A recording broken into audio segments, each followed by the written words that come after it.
Bueno, pues bienvenidos y bienvenidas a este análisis a fondo. Hoy vamos a tocar un tema que nos concierne a todos, pero que está llenísimo de misterio y la verdad de bastante desconocimiento, el momento de la muerte.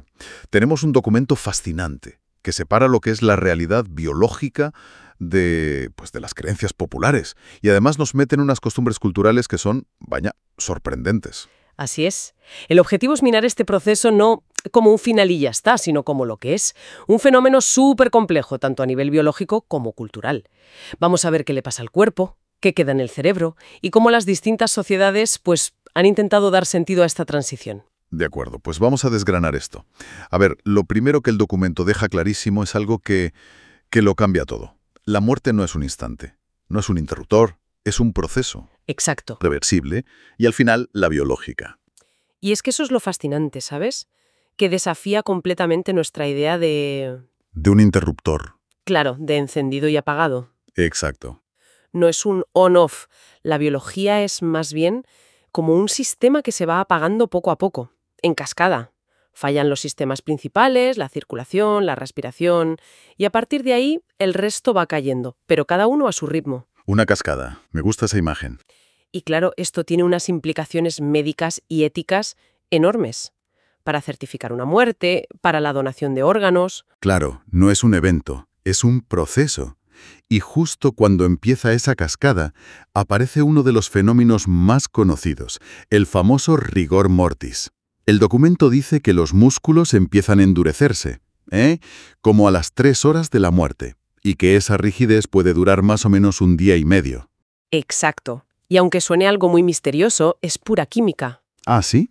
Sí. A ver, las células de los músculos usan una molécula, el ATP, que es como la gasolina del cuerpo. La usan para contraerse y, ojo, también para relajarse. Ah, o sea que relajarse también gasta energía. ¿No lo sabía? Pues sí. Cuando la circulación se para, se corta el oxígeno y el cuerpo deja de producir ese ATP. Y sin esa energía para desenganchar las fibras de los músculos, se quedan bloqueadas, contraídas. Vaya. O sea que no es una tensión, es un fallo del mecanismo de relajación. Precisamente. Y la rigidez desaparece después no porque el cuerpo se relaje, sino porque las propias proteínas del músculo empiezan a descomponerse. Ajá. Es la propia descomposición la que los libera. Y esto es clave en medicina forense, para saber la hora de la muerte. Claro, es un reloj biológico. Aquí es donde la cosa se pone de verdad interesante, con los procesos que vienen después y que pueden parecer, un poco extraños. Por ejemplo, el documento dice que el cuerpo se hincha, sobre todo al 4.º día. Eso se debe a la combinación de dos cosas. Primero, la autólisis. ¿La qué? Autólisis. Las enzimas que en vida digieren la comida, pues ahora se liberan y empiezan a digerir las propias células desde dentro. Es una autodigestión. Vaya. Y a eso se suma la actividad de las bacterias que viven en nuestro intestino, nuestra microbiota. Es como si el ecosistema que tenemos dentro tomara el control una vez se apaga el director de orquesta. Es la metáfora perfecta. Sin el sistema inmune para controlarlas, esas bacterias se disparan. Empiezan a consumir los tejidos y en el proceso liberan gases, metano, sulfuro de hidrógeno. Son esos gases los que causan la hinchazón y, claro, el olor característico. Un proceso natural, pero impactante. Y hablando de cosas que parecen seguir funcionando, llegamos al gran mito, el que hemos oído todos. Siguen creciendo el pelo y las uñas después de la muerte. Porque el documento lo niega, de forma tajante. Dice que es una ilusión óptica. Exactamente. Es un ejemplo perfecto de cómo una observación sin contexto genera folclore durante siglos. No hay ninguna actividad biológica que pueda hacer crecer nada una vez que la circulación se apaga. Cero. Vale, pero la idea está tan extendida que cuesta creerlo. Es solo por la deshidratación de la piel, no hay nada más. Es, el factor principal. El cuerpo es en gran parte agua y esa agua se empieza a perder. La piel, al deshidratarse, se contrae, se retrae y se nota mucho donde es más fina, alrededor del pelo y las uñas. Claro. Al retirarse la piel, deja a la vista más trozo de pelo y de umbria que antes estaba debajo. No es que crezca, es que la funda se encoge. Es increíble. Un simple proceso de deshidratación ha alimentado leyendas de vampiros durante siglos. Y esto nos lleva a un punto del texto que es bastante conmovedor, la verdad. Varios estudios sugieren que el oído es de los últimos sentidos en apagarse. Sí, esto se basa en monitorizar la actividad del cerebro con electroencefalogramas en pacientes en cuidados paliativos. Gente que ya no responde a nada, y vieron que al ponerles sonidos, su cerebro todavía generaba unas ondas específicas. Unas ondas que indican que procesa el sonido. Exacto, unas ondas que indican que el cerebro ha detectado un cambio en un patrón de sonido. Una respuesta que también tenemos cuando estamos despiertos y conscientes. Ja, es que la idea de que el oído es lo último que se va, te cambia por completo la forma de estar al lado de alguien en sus últimos momentos, ¿no? Implica que tu voz tiene una función real, que no hablas al vacío. Exacto. No podemos decir que entiendan las palabras, pero su cerebro procesa el sonido. Esto le da una base científica a la importancia del acompañamiento, de la compasión. La voz de los seres queridos puede ser, literalmente, el último vínculo sensorial con el mundo. El último vínculo. Qué potente. Y de ahí el texto salta algo que parece ciencia ficción. Genes que se activan horas o incluso días después de la muerte. Es como una inercia biológica. Es que es uno de los descubrimientos más alucinantes de los últimos años. Se vio en animales, luego en humanos. La transcripción de algunos genes no solo continúa, sino que aumenta muchísimo. Y te hace pensar, si partes del cuerpo siguen ejecutando instrucciones genéticas, ¿dónde está la línea exactamente? Claro, redefine la muerte como la transición de un organismo a una colección de procesos que se van apagando a ritmos distintos. Justo. Parece que el cuerpo tiene como una secuencia de apagado programada. Y en esa secuencia se activan genes de estrés, de inflamación, incluso genes del desarrollo fetal, como un último intento desesperado de las células por protegerse. Un desmantelamiento sorprendentemente ordenado. Eso es.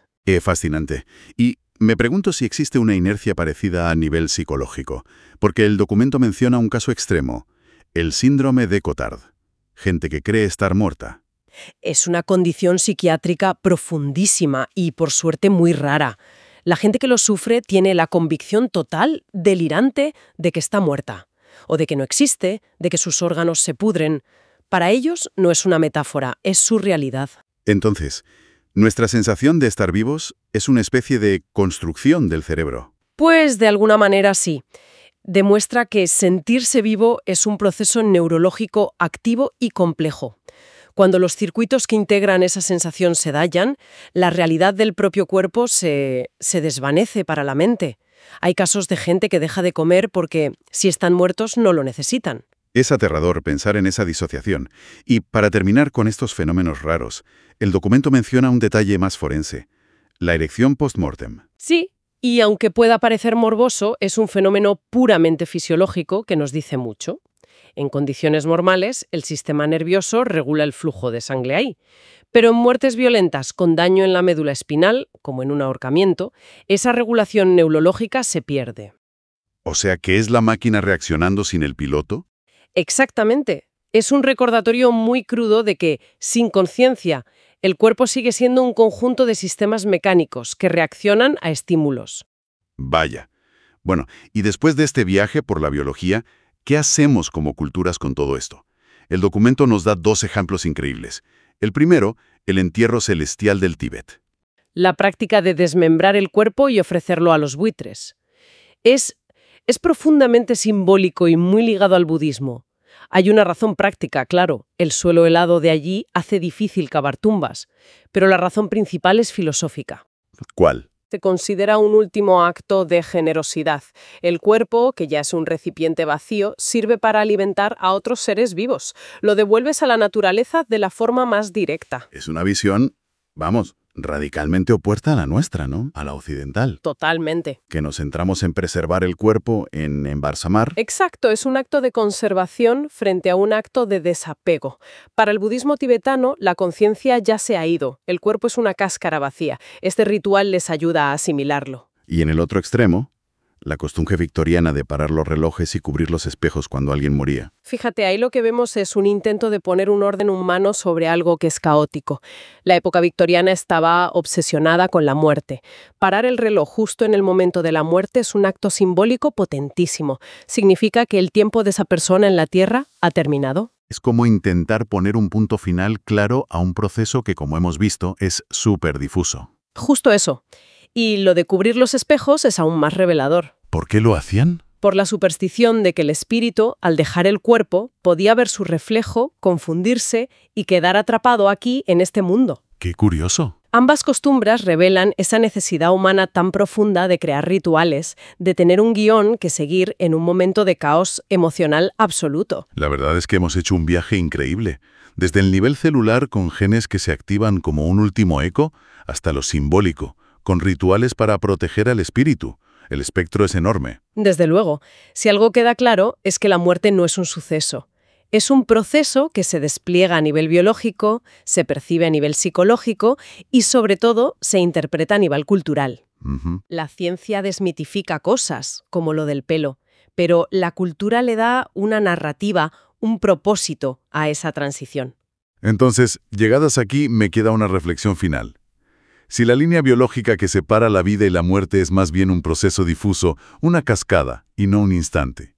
Y si todos nuestros rituales culturales están diseñados justo para gestionar esa transición tan ambigua, ¿qué nos dice eso de nuestra necesidad como humanos de crear principios y finales claros en un universo que en realidad parece que funciona a base de procesos continuos, de transformaciones que no acaban nunca?